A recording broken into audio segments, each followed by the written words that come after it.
So today I have some exciting help for you. If you are ever feeling stuck in the energy of judging people or judging yourself, or feeling annoyed with people or agitated with people, maybe at work or maybe your children or maybe a sibling or a friend. And when you get into this state where you feel agitated by others or annoyed by others and what they're doing or what they're saying or what they're not doing, what happens is you get into an energetic state where you go into contraction.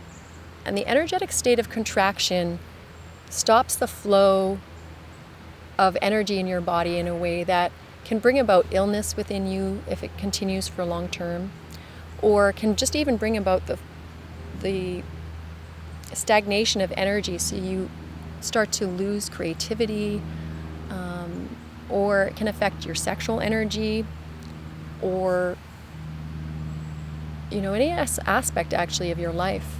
And so you want to stay in the flow of creative, free, loving, pure energy as much as you can. And this isn't about making negative energy wrong in any way whatsoever. In fact, it's the opposite. When you go into the energy of making somebody wrong because they're frustrating you or annoying you or doing something wrong, and there's a judgment that comes, or an annoyance or an irritation, it keeps you not only from joy and creativity and beautiful flow in your life, but also keeps you from the divine, because you get stuck in the mind about it.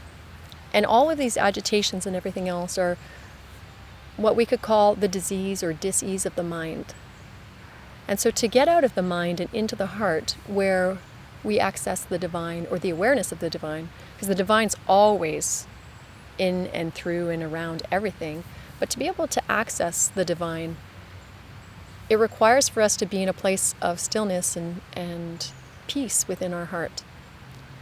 And so let's say you're in a situation where you're at work and somebody's making noises, that like tapping noises, or maybe they're eating something and they're eating it in a really noisy way, or doesn't matter what that frustration is or annoyance is.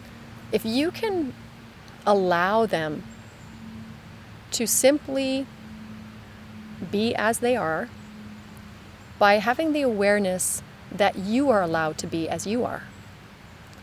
If you can accept first your right to choose for yourself what you do, how you are, whether you're aware in a circumstance or not, whether you want to move in a particular way, whether you want to work somewhere, whether you want to be the embodiment of certain energies like love or peace or anger or frustration, whatever you choose for you, you have every right to choose that. But then so does everyone else.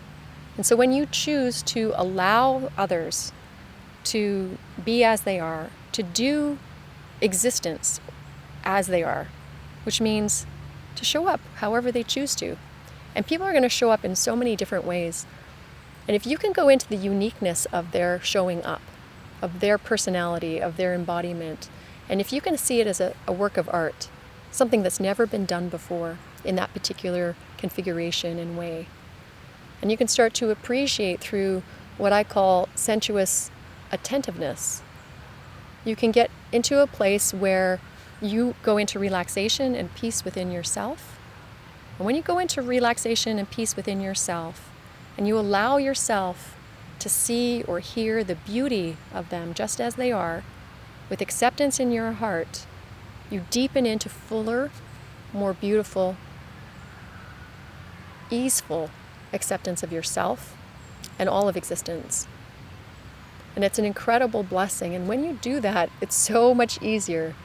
Sometimes it's just effortless to see the divine in everything, and to allow the divine in everything to bless you.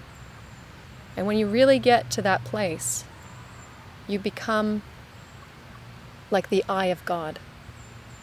And the eye of God looks out into the world and sees beauty everywhere, and is moved by the beauty of everythingness.